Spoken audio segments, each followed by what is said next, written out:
From the DCU Center in Worcester, it's Massachusetts Pirates football. Tonight, the Pirates play their final regular season home game as they take on the New York Streets. Hello again, everybody. I'm Mick Moninghoff, joined by J.J. Ratterink. Glad you're with us at the DCU Center tonight for this final regular season game. It's a tune-up for the playoffs, and the Pirates coming in off an overtime loss in Jacksonville. A lot of people think that's the game that's going to get the Pirates over the hump. Yeah, but they proved that they can play with the best of the best last week. Defense really came to life, did a lot of good things. Even though that was a loss, there was a lot to gain from last week.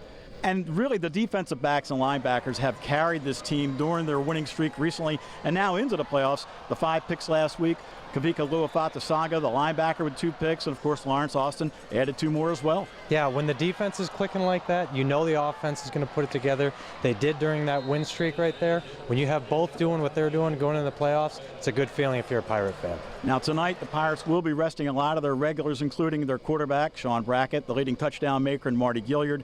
Do you like the philosophy, trying to avoid an injury before the playoffs? There's 2 schools of thought on that. Do you rest the guys, or do you keep that momentum rolling, especially after a game like last week? I think this is a good move for them. They've been a little nicked up as the year's gone on. Give them 1 more week to get ready. This team is really clicking. I don't think 1 week's going to hurt them. I think this is a smart move. Well, we mentioned Sean Brackett will not start tonight, but Alejandro Benefield will. He's standing by with Arlena Barnes. Alejandro, the Pirates have cinched a playoff spot, which means Brackett will be sitting tonight, and you get your first ever arena football start. What's your mentality going into tonight? I'm just going to take whatever the defense gives me, try to make some plays, score some touchdowns, and try to come out with the win. Last home game of the season, what can fans expect as far as you and your receivers tonight? Expect for us to connect a lot. We've been working all week on our concepts and timing, and I feel like we got it down and ready to play. Thanks, Alejandro. Good luck. Thank you. Thank you very much, Elena. Time now for the Worcester Physical Therapy Injury Update. Tavares Martin Jr., the only player who is listed on short-term IR. Now it's time for the Steel Supplements starting lineups. Alejandro Benefield, University of Tennessee at Chattanooga. Quavon Hicks, the University of Georgia. Marty Gilliard, the University of Cincinnati. Devin Brown, Fresno State. Rennell Hall, UCF. Mitchell Bell, Worthing High. Trey Jackson, Florida State University. Thomas Claiborne, Boston College. So there's the starters, and now the Pirates will look to make it 4 in a row this season over the New York Streets. The kickoff just around the corner right here at the DCU Center, so don't go away. Bashard Durr comes to the near side, high motion for Brown, and the toss goes to Quavon Hicks to the 15, to the 10, cuts it inside, 5, touchdown! Quavon Hicks from 19 yards out, his 6th touchdown of the season, and the Pirates lead it 6-0 with 11:20 on the clock here in the first quarter. Well, he did this to the Pirates last year. So dynamic for such a big guy. He's so light on his feet, does a nice job, sees things really well with his vision, and really not a chance for New York there. He had a good feel. That one looked like it was all going to be successful all the way from the beginning. Mike Weaver on for the extra point. He is 48 out of 59 on extra points this year. Brackets the holder, placement down, kicked by Weaver on the way, good. And the Pirates lead it by a score of 7-0 with 10 minutes and 50 seconds to play here in our opening quarter. 1st and 10, quick toss. Hall makes the catch, and he turns the corner, got away from one. He's down at the 15-yard line. First real nice run and catch by Rennell Hall. Give you the skinny on him. He came out of Central Florida, played 4 years there, was originally signed undrafted by Tampa Bay, spent 2 years in the Cleveland Browns organization on the practice squad, and a quick cup of coffee with Atlanta, the Falcons. 8 games in the AAF with Orlando, and then got a look-see from the CFL in Winnipeg before coming here. So he's been around the block. He had any double-sided tape on that jersey of his, he might have had a touchdown on that one there. Nice job making a play with the ball. 1st and 10, 15-yard line. It is Durr who makes the catch, goes forward across the 10 down to about the 8-yard line. Benefield, one of the things I'm impressed here now is a couple of times, if it's not there on the deep route, he's not trying to force anything. He understands that he's got a potent running game with Quavon Hicks back there, and just take care of the ball. He's done a nice job of just taking the checkdowns right away, take them early, and you'll be able to take your shots later in the game. The defensive backs will get impatient, they'll get frustrated, they'll drive up on those, and that's when you get your opportunity on the deep posts and corners. 2nd and 3 at the 8. Brown on a running play. Sweep to the right. High steps and breaks the tackle into the end zone for a touchdown for Devin Brown. That is his first rushing touchdown of the season, and the Pirates lead it 13-0. This is a nice job. 2 rushing touchdowns for the Pirates. Really good job blocking downfield by the offensive line, getting out in front there. And that's key on those, is to be that lead blocker there. I believe it was either Trey Jackson or Mitchell Bell on the front side who got out, and then the receivers did a nice job creating a nice running lane and wall. Easy walk in for Devin Brown. So here's Weaver's extra point. The snap was bobbled momentarily, but the kick is drilled straight and true. So with the extra point going through, the Pirates lead it by a score of 14-0, as we now have 4 minutes and 21 seconds to play in our first quarter. Mike Weaver set the kick here as Rob Jones is deep. Good leg on this one, and it is a deuce. Mike Weaver has his 8th deuce of the season, and the Pirates tack on 2 more. They lead it 16-0. First and goal, 4-yard line. 2 wides, go to the right. Poe's in high motion. Williams throws to Poe. He makes the catch for a touchdown. Edgar Allan Poe with his 20th touchdown of the season. 3rd touchdown pass of the year for Cody Williams. And you'll get to see the celebrations here. This is interesting because normally when you throw a fade route down here, it's almost a no step, barely a 1 step from under center. So to get the timing from the shotgun there is an interesting call, but when you've got a guy the size of Edgar Allan Poe, you can put the ball up there and let him just go up and get it. Now you can talk about what the arena game has brought to football. It did bring the celebrations back to the NFL. That's for sure. It's one of the things. They took that from this. Yes, Got it. absolutely. Got it. 4th and 7. Brown goes in motion on the left. Benefield, the left beak throws down the middle, complete to Brown. Touchdown, Devin Brown. His 2nd touchdown tonight, his first receiving, giving him 13 touchdown receptions on the year. And the Pirates lead it 22-9 with 2:22 to play here in the half. Another product of his speed. He's so fast that he gets them to back up, and a nice job talking about Benefield there. 1, 2, 3, sees it quickly. He's got a limited window, gets it to Brown. And when you've got a guy like that who's so fast, he really rocks the DBs on their heels. You can see it as he's coming in that high motion. We are back here at the DCU Center at halftime. The Massachusetts Pirates with a 25-15 lead over the New York Streets, and welcome into the broadcast booth. Time now for the Cross Insurance halftime report. Nick Moninghoff and J.J. Roderick. We saw Alejandro Benefield getting his first start tonight. 10 of 16 in the first half. A touchdown pass, no picks. Gotta like it. Yeah, he's done very well. He's been very cool and calm, very decisive, and he's also been helped by this running game, which has really taken some of the load off him.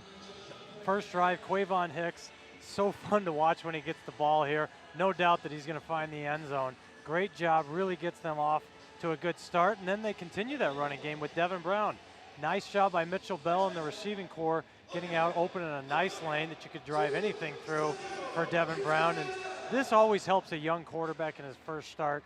Just find different ways to find the end zone, and then he does a good job getting the ball out quickly here, gets it to his playmaker, Devin Brown, who does what he does so well, gets paid the big bucks to do on the receiving end of the touchdown. And the defense has played well in the first half too, limiting the Streets to just those 15 points. So that's another good thing as the Pirates now get ready for this playoff push. Yeah, they're really starting to put all 3 together. They played mistake-free football, trying to make sure all 3 components, offense, defense, and special teams, is ready to go for the playoffs. They showed that in the first half. Mike Weaver with a pair of deuces as well. We're at halftime, 25-15, as the Pirates lead the New York Streets. We'll come back with the third quarter here at the DCU Center in just a moment. First and goal at the 9-yard line. Devin Brown's in motion. They go to Hall, who jumps. He has it. Touchdown! Ronnell Hall with his first touchdown of the year for the Massachusetts Pirates. The latest acquisition has played very well here at the DCU Center tonight. He's having a nice little coming out party. Well-placed ball right here. Just takes the 1 step, puts enough air on it. DB gets turned around there. And a nice job by Hall. They say high pointing it, meaning you catch the ball about as high as point you can as it's ascending. Mike Weaver, who has had a very, very good night, on for the extra point. Brackets the holder. That one rolled right back to him. He got it down, kick on the way. Low one, but still good. High enough, and it still counts for one. 34-15 with 5:51 to play here in the third quarter. Here is Weaver's approach and his kick. He's looking for the deuce. It is on the way. It looks pretty good, but it's, I think, a little short, and it'll come back to the 20-yard line. But he's second and goal back at the 14. Williams in the shotgun, steps up and throws. Touchdown, Edgar Allan Poe. And he will do the back handspring, the flip, and everything else. And the Streets are back on the board with 30 seconds to play here in our third quarter. I like seeing a couple of things by Cody Williams. Decisive, puts that back foot into the ground, drives the ball there, gives his receiver an opportunity. And that was a really good route by Poe. He kind of gave a double move that he was going to go across on a skinny post or almost a dig route, and he snaps it back to the corner. Really gave himself a lot of room to work there.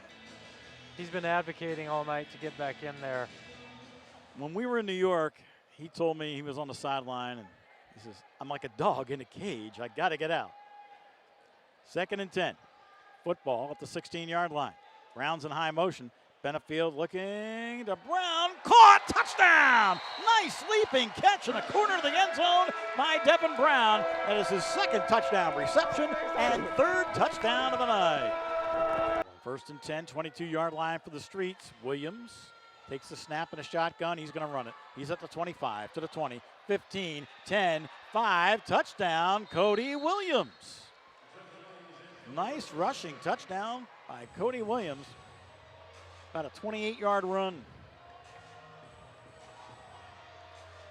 Yeah, really a good job, and you were right. That shotgun, it opens up one more element to the game, the running game. That you could have been a running quarterback. Oh, there are so many other factors that would have had to have helped me with that. Welcome back to the DCU Center. The final once again, 50-35 as the Pirates defeat the New York Streets to go to 8-6 on the season. Welcome into the broadcast booth, Mick Moninghoff and J.J. Raderink. Time now for the St. Vincent's Hospital postgame recap, and you got to like the play of Alejandro Benefield in his first start. He was 16 of 30, no interceptions, and 4 touchdowns tonight. Yeah, he did a really nice job. We said it all night long. He took care of the ball very, very well, and he showcased that he could make a lot of different throws. We saw here he found Devin Brown on that sail route. This is the one that you can really perfect. Puts it up there, only his guy has an opportunity. And then another player that kind of had a breakout. We saw Hall come through, and he made a lot of nice plays throughout the evening. He was really tough with the ball on the short routes. And we saw him towards the end of the game get to extend it here on the double move, goes downfield, gets one long here, and really showcased that he can do a lot of good things for this Pirate team heading into the playoffs. And Rennell Hall winds up as a top receiver tonight for the Pirates as he comes up with 8 catches for 98 yards and 2 touchdowns. A chance to take a look at our Percy's TV and Appliance play of the game, and that was a Benefield pass to Rennell Hall. Yeah, this was a great job. Benefield puts it only where his guy can get it, and Hall, he made plays all night long. At this point, you would be surprised if he didn't make this tough catch against the wall. Nice breakout game for him. So the Pirates get the victory over the New York Streets, 50-35. And the niche hospitality unsung hero, you got to go with Mike Weaver with 4 deuces tonight. We have to give him credit. We talked about all 3 phases, offense, defense, and special teams. And he's a key component of that. 4 deuces, that's 8 points right there. I believe he was perfect on all his extra points. When you have a guy that can do that and set you up, it does more than just the points on the board. It's the momentum, and it's that security. Well deserved for Mike Weaver. Now, real quick before we go, next week the Pirates on the road in Carolina, taking on the 2nd-seeded Carolina Cobras as the playoffs get underway. This Pirate team, miles different than the 2 times that they played the Cobras earlier in the year. Yeah, and I think Carolina will know that, so they've got to be prepared. But the Pirates are definitely playoff ready at this point. They went on the streak. They had a little bit of a stutter there at the end, but a couple of tough games against Jacksonville. Here they got back on track tonight. I thought they played very efficient all across the board. I thought they really looked like they were ready, hitting their stride going into the home stretch. Couldn't ask for anything else. Well, the Pirates win tonight. Now for J.J. Raderink and the entire staff, I'm Mick Moningoff. Thanks for joining us this time around. Once again, your final score, 50-35, the Pirates over the New York Streets. So long, everybody.